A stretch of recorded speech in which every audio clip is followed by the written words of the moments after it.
شروع اللہ کے نام سے جو بڑا مہربان نہایت رحم والا ہے۔ طاسیم یہ کتاب روشن کی آیتیں ہیں۔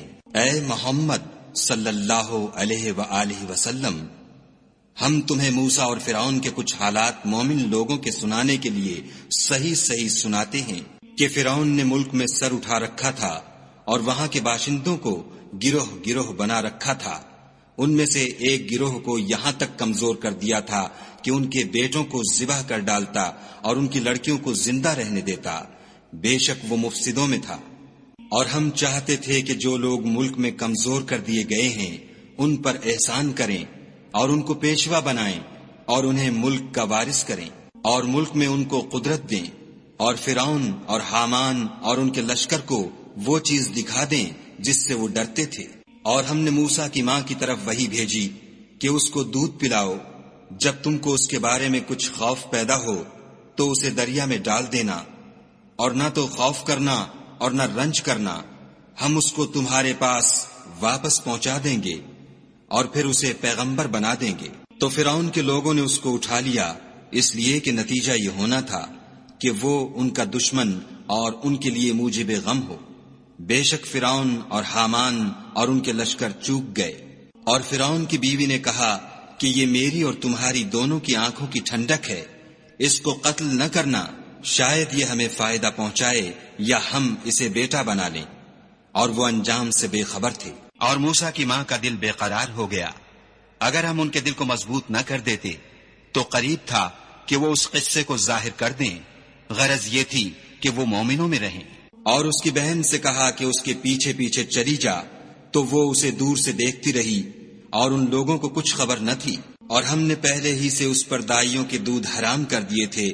تو موسیٰ کی بہن نے کہا کہ میں تمہیں ایسے گھر والے بتاؤں کہ تمہارے لیے اس بچے کو پالیں اور اس کی خیر خواہی سے پرورش کریں۔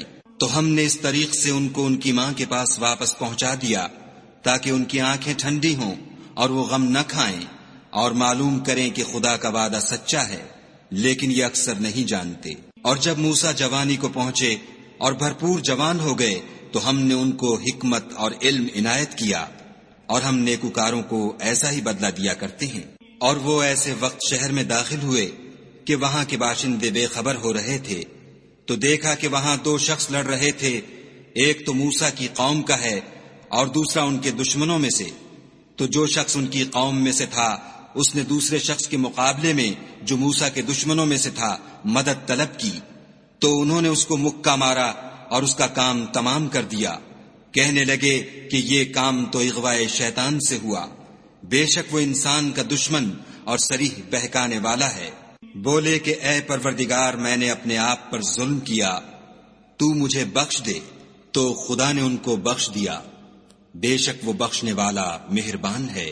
کہنے لگے کہ اے پروردگار، تو نے جو مجھ پر مہربانی فرمائی ہے، میں آئندہ کبھی گناہ گاروں کا مددگار نہ بنوں۔ الغرض صبح کے وقت شہر میں ڈرتے ڈرتے داخل ہوئے کہ دیکھیں کیا ہوتا ہے، تو ناگہاں وہی شخص جس نے کل ان سے مدد مانگی تھی پھر ان کو پکار رہا ہے۔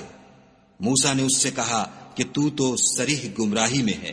جب موسیٰ نے ارادہ کیا کہ اس شخص کو جو ان دونوں کا دشمن تھا پکڑ لیں، تو وہ یعنی موسیٰ کی قوم کا آدمی بول اٹھا کہ جس طرح تم نے کل ایک شخص کو مار ڈالا تھا اسی طرح چاہتے ہو کہ مجھے بھی مار ڈالو۔ تم تو یہی چاہتے ہو کہ ملک میں ظلم و ستم کرتے پھرو، اور یہ نہیں چاہتے کہ نیکوکاروں میں ہو۔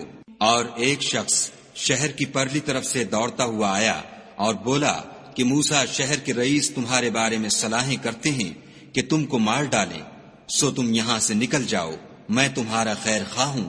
موسیٰ وہاں سے ڈرتے ڈرتے نکل کھڑے ہوئے کہ دیکھیں کیا ہوتا ہے، اور دعا کرنے لگے کہ اے پروردگار، مجھے ظالم لوگوں سے نجات دے۔ اور جب مدین کی طرف رخ کیا تو کہنے لگے امید ہے کہ میرا پروردگار مجھے سیدھا رستہ بتائے۔ اور جب مدین کے پانی کے مقام پر پہنچے تو دیکھا کہ وہاں لوگ جمع ہو رہے اور اپنے چار پایوں کو پانی پلا رہے ہیں، اور ان کے ایک طرف دو عورتیں اپنی بکریوں کو روکے کھڑی ہیں۔ موسیٰ نے ان سے کہا تمہارا کیا کام ہے؟ وہ بولیں کہ جب تک چرواہے اپنی چار پایوں کو لے نہ جائیں ہم پانی نہیں پلا سکتے، اور ہمارے والد بڑی عمر کے بوڑھے ہیں۔ تو موسیٰ نے ان کے لیے بکریوں کو پانی پلا دیا، پھر سائے کی طرف چلے گئے اور کہنے لگے کہ پروردگار میں اس کا محتاج ہوں کہ تو مجھ پر اپنی نعمت نازل فرمائے۔ تھوڑی دیر کے بعد ان میں سے ایک عورت جو شرماتی اور لجاتی چلی آتی تھی موسیٰ کے پاس آئی اور کہنے لگی کہ تم کو میرے والد بلاتے ہیں کہ تم نے جو ہمارے لیے پانی پلایا تھا اس کی تم کو اجرت دیں۔ جب وہ ان کے پاس آئے اور ان سے اپنا ماجرا بیان کیا تو انہوں نے کہا کہ کچھ خوف نہ کرو، تم ظالم لوگوں سے بچائے ہو۔ ایک لڑکی بولی کہ ابا ان کو نوکر رکھ لیجئے، کیونکہ بہتر نوکر جو آپ رکھیں وہ ہے جو توانا اور امانت دار ہو۔ انہوں نے موسیٰ سے کہا کہ میں چاہتا ہوں اپنی ان 2 بیٹیوں میں سے ایک کو تم سے بیاہ دوں، اس عہد پر کہ تم 8 برس میری خدمت کرو، اور اگر 10 سال پورے کر دو تو وہ تمہاری طرف سے احسان ہے، اور میں تم پر تکلیف ڈالنی نہیں چاہتا، تم مجھے انشاءاللہ نیک لوگوں میں پاؤ گے۔ موسیٰ نے کہا کہ مجھ میں اور آپ میں یہ عہد پختہ ہوا، میں جون سی مدت چاہوں پوری کر دوں، پھر مجھ پر کوئی زیادتی نہ ہو، اور ہم جو معاہدہ کرتے ہیں خدا اس کا گواہ ہے۔ جب موسیٰ نے مدت پوری کر دی اور اپنے گھر کے لوگوں کو لے کر چلے تو طور کی طرف سے آگ دکھائی دی، تو اپنے گھر والوں سے کہنے لگے کہ تم یہاں ٹھہرو، مجھے آگ نظر آئی ہے، شاید میں وہاں سے رستے کا کچھ پتہ لاؤں یا آگ کا انگارہ لے آؤں تاکہ تم تاپو۔ جب اس کے پاس پہنچے تو میدان کے دائیں کنارے سے ایک مبارک جگہ میں ایک درخت میں سے آواز آئی کہ موسیٰ میں تو خدائے رب العالمین ہوں، اور یہ کہ اپنی لاٹھی ڈال دو۔ جب دیکھا کہ وہ حرکت کر رہی ہے گویا سانپ ہے تو پیٹھ پھیر کر چل دیے اور پیچھے مڑ کر بھی نہ دیکھا۔ ہم نے کہا کہ موسیٰ آگے آؤ اور ڈرو مت، تم امن پانے والوں میں ہو۔ اپنا ہاتھ گریبان میں ڈالو تو بغیر کسی عیب کے سفید نکل آئے گا، اور خوف دور ہونے کی وجہ سے اپنے بازو کو اپنی طرف سکیڑ لو۔ یہ 2 دلیلیں تمہارے پروردگار کی طرف سے ہیں، ان کے ساتھ فرعون اور اس کے درباریوں کے پاس جاؤ کہ وہ نافرمان لوگ ہیں۔ موسیٰ نے کہا اے پروردگار، ان میں کا ایک شخص میرے ہاتھ سے قتل ہو چکا ہے، سو مجھے خوف ہے کہ وہ کہیں مجھ کو مار نہ ڈالیں، اور ہارون جو میرا بھائی ہے اس کی زبان مجھ سے زیادہ فصیح ہے، تو اس کو میرے ساتھ مددگار بنا کر بھیج کہ میری تصدیق کرے، مجھے خوف ہے کہ وہ لوگ میری تکذیب کریں گے۔ خدا نے فرمایا ہم تمہارے بھائی سے تمہارے بازو کو مضبوط کریں گے اور تم دونوں کو غلبہ دیں گے، تو ہماری نشانیوں کے سبب وہ تم تک پہنچ نہ سکیں گے، اور تم اور جنہوں نے تمہاری پیروی کی غالب رہو گے۔ اور جب موسیٰ ان کے پاس ہماری کھلی نشانیاں لے کر آئے تو وہ کہنے لگے کہ یہ تو جادو ہے جو اس نے بنا کھڑا کیا ہے، اور یہ باتیں ہم نے اپنے اگلے باپ دادا میں تو کبھی سنی نہیں۔ اور موسیٰ نے کہا کہ میرا پروردگار اس شخص کو خوب جانتا ہے جو اس کی طرف سے حق لے کر آیا ہے، اور جس کے لیے عاقبت کا گھر یعنی بہشت ہے، بے شک ظالم نجات نہیں پائیں گے۔ اور فرعون نے کہا کہ اے اہل دربار، میں تمہارا اپنے سوا کسی کو خدا نہیں جانتا، تو حامان میرے لیے گارے کو آگ لگا کر اینٹیں پکا دو، پھر ایک اونچا محل بنا دو تاکہ میں موسیٰ کے خدا کی طرف چڑھ جاؤں، اور میں تو اسے جھوٹا سمجھتا ہوں۔ اور وہ اور اس کے لشکر ملک میں ناحق مغرور ہو رہے تھے اور خیال کرتے تھے کہ وہ ہماری طرف لوٹ کر نہیں آئیں گے، تو ہم نے ان کو اور ان کے لشکروں کو پکڑ لیا اور دریا میں ڈال دیا۔ سو دیکھ لو کہ ظالموں کا کیسا انجام ہوا۔ اور ہم نے ان کو پیشوا بنایا تھا، وہ لوگوں کو دوزخ کی طرف بلاتے تھے، اور قیامت کے دن ان کی مدد نہیں کی جائے گی۔ اور اس دنیا میں ہم نے ان کے پیچھے لعنت لگا دی، اور وہ قیامت کے روز بھی بدحالوں میں ہوں گے۔ اور ہم نے پہلی امتوں کے ہلاک کرنے کے بعد موسیٰ کو کتاب دی جو لوگوں کے لیے بصیرت اور ہدایت اور رحمت ہے تاکہ وہ نصیحت پکڑیں۔ اور جب ہم نے موسیٰ کی طرف حکم بھیجا تو تم طور کی غرب کی طرف نہیں تھے اور نہ اس واقعے کے دیکھنے والوں میں تھے، لیکن ہم نے موسیٰ کے بعد کئی امتوں کو پیدا کیا، پھر ان پر مدت طویل گزر گئی، اور نہ تم مدین والوں میں رہنے والے تھے کہ ان کو ہماری آیتیں پڑھ پڑھ کر سناتے تھے، ہاں ہم ہی تو پیغمبر بھیجنے والے تھے۔ اور نہ تم اس وقت جب کہ ہم نے موسیٰ کو آواز دی طور کے کنارے تھے، بلکہ تمہارا بھیجا جانا تمہارے پروردگار کی رحمت ہے، تاکہ تم ان لوگوں کو جن کے پاس تم سے پہلے کوئی ہدایت کرنے والا نہیں آیا ہدایت کرو تاکہ وہ نصیحت پکڑیں۔ اور اے پیغمبر صلی اللہ علیہ وآلہ وسلم، ہم نے تم کو اس لیے بھیجا ہے کہ ایسا نہ ہو کہ اگر ان اعمال کے سبب جو ان کے ہاتھ آگے بھیج چکے ہیں ان پر کوئی مصیبت واقع ہو تو یہ کہنے لگیں کہ اے پروردگار تو نے ہماری طرف کوئی پیغمبر کیوں نہ بھیجا کہ ہم تیری آیتوں کی پیروی کرتے اور ایمان لانے والوں میں ہوتے۔ پھر جب ان کے پاس ہماری طرف سے حق آ پہنچا تو کہنے لگے کہ جیسی نشانیاں موسیٰ کو ملی تھیں ویسی اس کو کیوں نہیں ملی؟ کیا جو نشانیاں پہلے موسیٰ کو دی گئی تھیں انہوں نے ان سے کفر نہیں کیا؟ کہنے لگے کہ دونوں جادوگر ہیں ایک دوسرے کے موافق، اور بولے کہ ہم سب سے منکر ہیں۔ کہہ دو کہ اگر سچے ہو تو تم خدا کے پاس سے کوئی اور کتاب لے آؤ جو ان دونوں کتابوں سے بڑھ کر ہدایت کرنے والی ہو، تاکہ میں بھی اسی کی پیروی کروں۔ پھر اگر یہ تمہاری بات قبول نہ کریں تو جان لو کہ یہ صرف اپنی خواہشوں کی پیروی کرتے ہیں، اور اس سے زیادہ کون گمراہ ہوگا جو خدا کی ہدایت کو چھوڑ کر اپنی خواہش کے پیچھے چلے۔ بے شک خدا ظالم لوگوں کو ہدایت نہیں دیتا۔ اور ہم پے در پے ان لوگوں کے پاس ہدایت کی باتیں بھیجتے رہے ہیں تاکہ نصیحت پکڑیں۔ جن لوگوں کو ہم نے اس سے پہلے کتاب دی تھی وہ اس پر ایمان لے آتے ہیں، اور جب قرآن ان کو پڑھ کر سنایا جاتا ہے تو کہتے ہیں کہ ہم اس پر ایمان لے آئے۔ بے شک وہ ہمارے پروردگار کی طرف سے برحق ہے، اور ہم تو اس سے پہلے کے حکم بردار ہیں۔ ان لوگوں کو دگنا بدلہ دیا جائے گا کیونکہ صبر کرتے رہے ہیں اور بھلائی کے ساتھ برائی کو دور کرتے ہیں، اور جو مال ہم نے ان کو دیا ہے اس میں سے خرچ کرتے ہیں۔ اور جب بیہودہ بات سنتے ہیں تو اس سے منہ پھیر لیتے ہیں اور کہتے ہیں کہ ہم کو ہمارے اعمال اور تم کو تمہارے اعمال، تم کو سلام، ہم جاہلوں کے خاستگار نہیں ہیں۔ اے محمد صلی اللہ علیہ وآلہ وسلم، تم جس کو دوست رکھتے ہو اسے ہدایت نہیں کر سکتے، بلکہ خدا ہی جس کو چاہتا ہے ہدایت کرتا ہے، اور وہ ہدایت پانے والوں کو خوب جانتا ہے۔ اور کہتے ہیں کہ اگر ہم تمہارے ساتھ ہدایت کی پیروی کریں تو اپنے ملک سے اچک لیے جائیں۔ کیا ہم نے ان کو حرم میں جو امن کا مقام ہے جگہ نہیں دی، جہاں ہر قسم کے میوے پہنچائے جاتے ہیں، اور یہ رزق ہماری طرف سے ہے لیکن ان میں سے اکثر نہیں جانتے۔ اور ہم نے بہت سی بستیوں کو ہلاک کر ڈالا جو اپنی فراخی معیشت میں اترا رہے تھے، سو یہ ان کے مکانات ہیں جو ان کے بعد آباد ہی نہیں ہوئے مگر بہت کم، اور ان کے پیچھے ہم ہی ان کے وارث ہوئے۔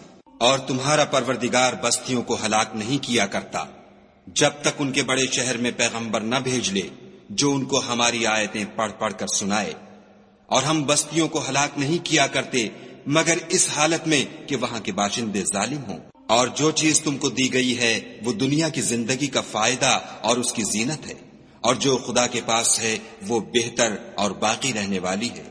کیا تم سمجھتے نہیں؟ بھلا جس شخص سے ہم نے نیک وعدہ کیا اور اس نے اسے حاصل کر لیا تو کیا وہ اس شخص کا سا ہے جس کو ہم نے دنیا کی زندگی کے فائدے سے بہرہ مند کیا؟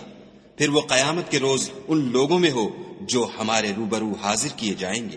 اور جس روز خدا ان کو پکارے گا اور کہے گا کہ میرے وہ شریک کہاں ہیں جن کا تمہیں دعویٰ تھا، تو جن لوگوں پر عذاب کا حکم ثابت ہو چکا ہوگا وہ کہیں گے کہ ہمارے پروردگار یہ وہ لوگ ہیں جن کو ہم نے گمراہ کیا تھا، اور جس طرح ہم خود گمراہ ہوئے تھے اسی طرح ان کو گمراہ کیا تھا۔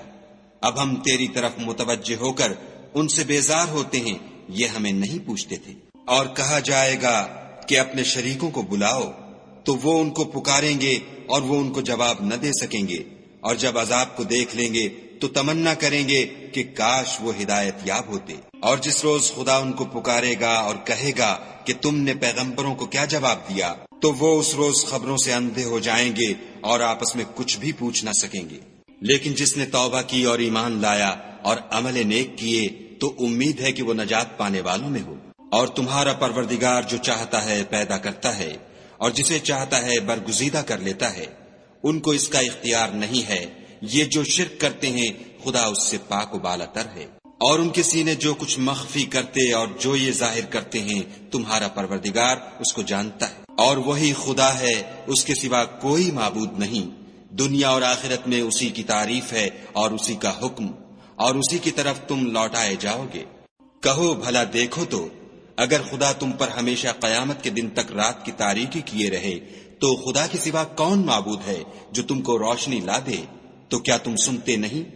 کہو تو بھلا دیکھو تو اگر خدا تم پر ہمیشہ قیامت تک دن کیے رہے تو خدا کے سوا کون معبود ہے کہ تم کو رات لا دے جس میں تم آرام کرو؟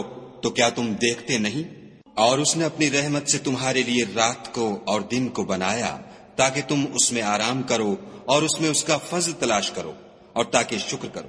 اور جس دن وہ ان کو پکارے گا اور کہے گا کہ میرے وہ شریک جن کا تمہیں دعویٰ تھا کہاں ہیں، اور ہم ہر ایک امت میں سے گواہ نکال لیں گے، پھر کہیں گے کہ اپنی دلیل پیش کرو، تو وہ جان لیں گے کہ سچ بات خدا کی ہے، اور جو کچھ وہ افترا کیا کرتے تھے ان سے جاتا رہے گا۔ قارون موسیٰ کی قوم میں سے تھا اور ان پر تعدی کرتا تھا، اور ہم نے اس کو اتنے خزانے دیے تھے کہ ان کی کنجیاں ایک طاقتور جماعت کو اٹھانی مشکل ہوتی۔ جب اس سے اس کی قوم نے کہا کہ اترائیے مت کہ خدا اترانے والوں کو پسند نہیں کرتا، اور جو مال تم کو خدا نے عطا فرمایا ہے اس سے آخرت کی بھلائی طلب کیجیے، اور دنیا سے اپنا حصہ نہ بھلائیے، اور جیسی خدا نے تم سے بھلائی کی ہے ویسی تم بھی لوگوں سے بھلائی کرو، اور ملک میں طالب فساد نہ ہو، کیونکہ خدا فساد کرنے والوں کو دوست نہیں رکھتا۔ بولا کہ یہ مال مجھے میری دانش کے زور سے ملا ہے، کیا اس کو معلوم نہیں کہ خدا نے اس سے پہلے بہت سی امتیں جو اس سے قوت میں بڑھ کر اور جمعیت میں بیشتر تھیں ہلاک کر ڈالی ہیں، اور گناہ گاروں سے ان کے گناہوں کے بارے میں پوچھا نہیں جائے گا۔ تو ایک روز قارون بڑی آرائش اور ٹھاٹھ سے اپنی قوم کے سامنے نکلا۔ جو لوگ دنیا کی زندگی کے طالب تھے کہنے لگے کہ جیسا مال و متاع قارون کو ملا ہے کاش ایسا ہی ہمیں بھی ملے، وہ تو بڑا ہی صاحب نصیب ہے۔ اور جن لوگوں کو علم دیا گیا تھا وہ کہنے لگے کہ تم پر افسوس، مومنوں اور نیکوکاروں کے لیے جو ثواب خدا کے ہاں تیار ہے وہ کہیں بہتر ہے، اور وہ صرف صبر کرنے والوں ہی کو ملے گا۔ پس ہم نے قارون کو اور اس کے گھر کو زمین میں دھسا دیا، تو خدا کے سوا کوئی جماعت اس کی مددگار نہ ہو سکی اور نہ وہ بدلہ لے سکا۔ اور وہ لوگ جو کل اس کے رتبے کی تمنا کرتے تھے صبح کو کہنے لگے ہائے شامت، خدا ہی تو اپنے بندوں میں سے جس کے لیے چاہتا ہے رزق فراخ کر دیتا ہے اور جس کے لیے چاہتا ہے تنگ کر دیتا ہے۔ اگر خدا ہم پر احسان نہ کرتا تو ہمیں بھی دھسا دیتا۔ ہائے خرابی، کافر نجات نہیں پا سکتے۔ وہ جو آخرت کا گھر ہے ہم نے اسے ان لوگوں کے لیے تیار کر رکھا ہے جو ملک میں ظلم اور فساد کا ارادہ نہیں رکھتے، اور انجام نیک تو پرہیزگاروں ہی کا ہے۔ جو شخص نیکی لے کر آئے گا اس کے لیے اس سے بہتر صلہ موجود ہے، اور جو برائی لائے گا تو جن لوگوں نے برے کام کیے ان کو بدلہ بھی اسی طرح کا ملے گا جس طرح کے وہ کام کرتے تھے۔ اے پیغمبر صلی اللہ علیہ وآلہ وسلم، جس خدا نے تم پر قرآن کے احکام کو فرض کیا ہے وہ تمہیں بازگشت کی جگہ لوٹا دے گا۔ کہہ دو کہ میرا پروردگار اس شخص کو بھی خوب جانتا ہے جو ہدایت لے کر آیا، اور اس کو بھی جو صریح گمراہی میں ہے۔ اور تمہیں امید نہ تھی کہ تم پر یہ کتاب نازل کی جائے گی مگر تمہارے پروردگار کی مہربانی سے نازل ہوئی، تو تم ہرگز کافروں کے مددگار نہ ہونا، اور وہ تمہیں خدا کی آیتوں کی تبلیغ سے بعد اس کے کہ وہ تم پر نازل ہو چکی ہیں روک نہ دیں، اور اپنے پروردگار کو پکارتے رہو اور مشرکوں میں ہرگز نہ ہو جیو، اور خدا کے ساتھ کسی اور کو معبود سمجھ کر نہ پکارنا، اس کے سوا کوئی معبود نہیں، اس کی ذات پاک کے سوا ہر چیز فنا ہونے والی ہے، اسی کا حکم ہے اور اسی کی طرف تم لوٹ کر جاؤ گے۔